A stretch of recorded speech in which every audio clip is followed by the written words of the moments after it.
Steven, you there? Yes. Okay, what you got for us?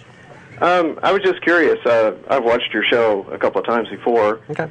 And I've noticed that you tend to, or it's brought up before, the difference between agnosticism and atheism. One of my questions is it seems to me like when you say that there is no God, or that you're taking a step of faith further from that point of saying, I don't know if there is not a God. So I was just kind of curious. This is kind of true to a certain extent. Oh, yeah. I did position it as I don't believe in God. Right. I'm not saying God cannot exist. Oh, okay. God does not exist. I'm not taking that line. Right. Most atheists don't. Most don't. It's the fine line between saying I don't believe in God or I believe there is no God. It's splitting hairs kind of when you say that, but most atheists are agnostic atheists. They say I don't know that there is a God or that there is no God, which is what agnostic means, without knowledge. But I don't believe that there is one because I've been given no reason to believe in one. Yeah. I mean, the burden of proof is always on someone who's trying to prove something exists. You can't prove something does not exist. So, but you can frequently believe that something doesn't exist until proven otherwise. Yeah. Most theists, if pressed, would admit that they are agnostic theists. They don't know that God exists. They can't prove it, and they don't know it for a fact, but they believe. So most of them are agnostic theists, technically. So your group would be more along the lines of more or less agnostics who basically just say you don't know whether there is a God. Well, it's agnostic. Yeah. Again, they're not exclusionary. You can't be an atheist or an agnostic. It's not one or the other. You can be both. Okay. I am. Yeah, I'm both. I don't know that there is not a God. I can't prove it, but I don't believe. Theists believe in God. Atheists don't believe in God. Apatheistics, doesn't really matter. Okay, I was just always under the impression that the true definition of an atheist is a person who's saying there definitely is no God. No. That's usually called hard. They have kind of like two branches, I guess you could say, and I've usually heard it called hard atheism and weak atheism. Hard atheism is there is no God, and I can prove it because argument X, Y, Z. Right. There are people out there like that, and depending on the definition of God, I would agree with that. If you're going to make the proposition that God is all-knowing, loving, and all-powerful, the three omnis, that God does not exist.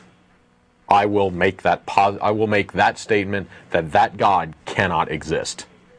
But if you want to change the definition and say, well, he doesn't know everything, he's really freaking smart, but he doesn't know everything, then I'd say I'm agnostic. I doubt he exists. I don't see any evidence, but I can't prove one way or the other. So it really depends on the definition of God, but normally I would just fall back to no evidence, I'm not going to believe it.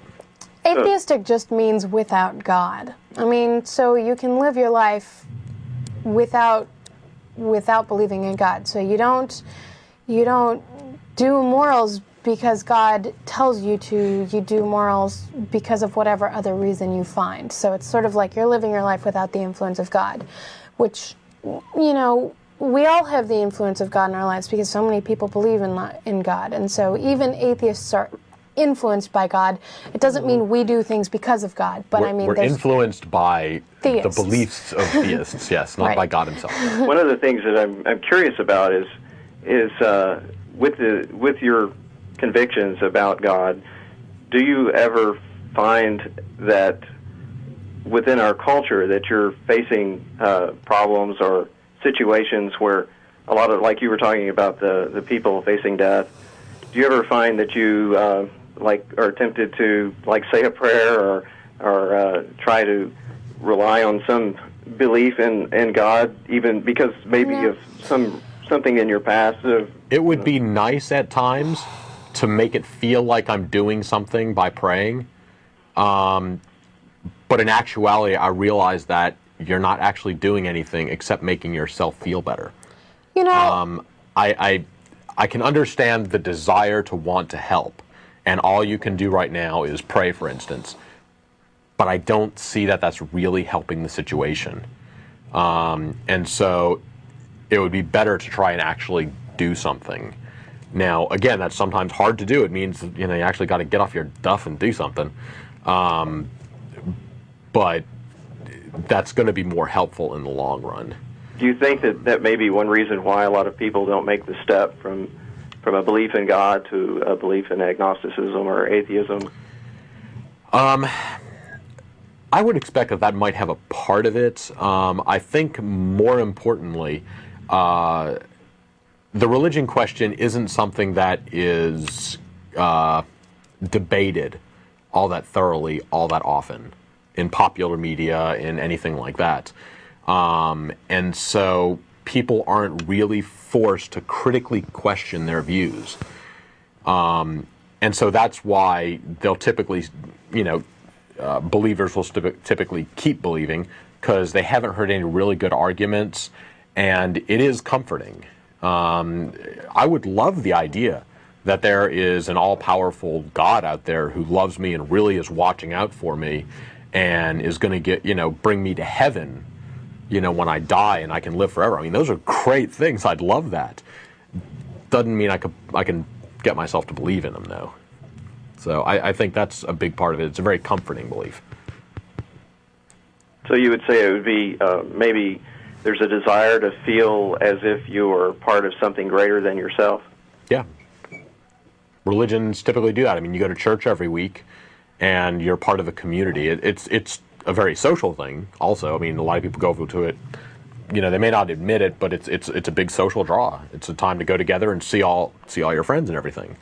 So that is a part of it. But yeah, definitely feeling like you're a part of something bigger is, and it's not just religion. I mean, people go to a political organization for the same thing. They're part of something bigger than themselves. They're a part of the Democratic Party, the Republican Party, whatever.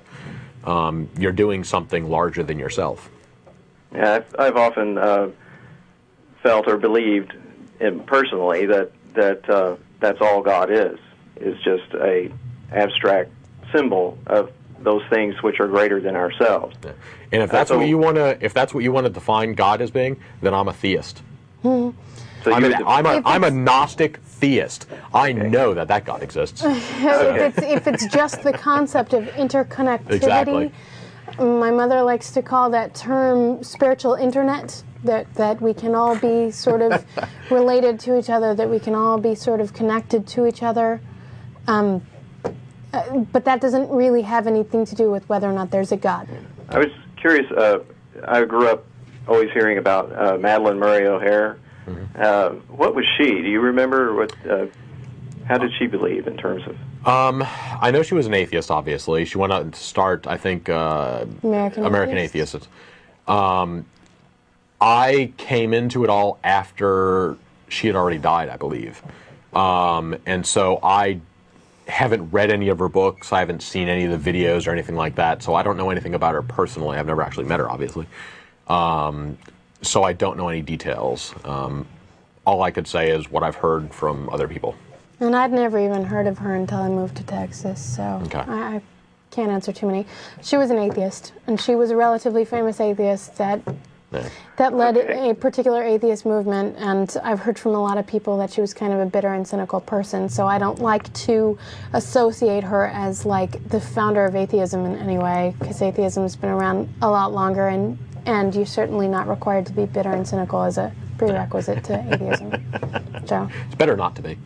I appreciate you answering my questions. Okay. All right. Thanks for calling. Thank you. Bye.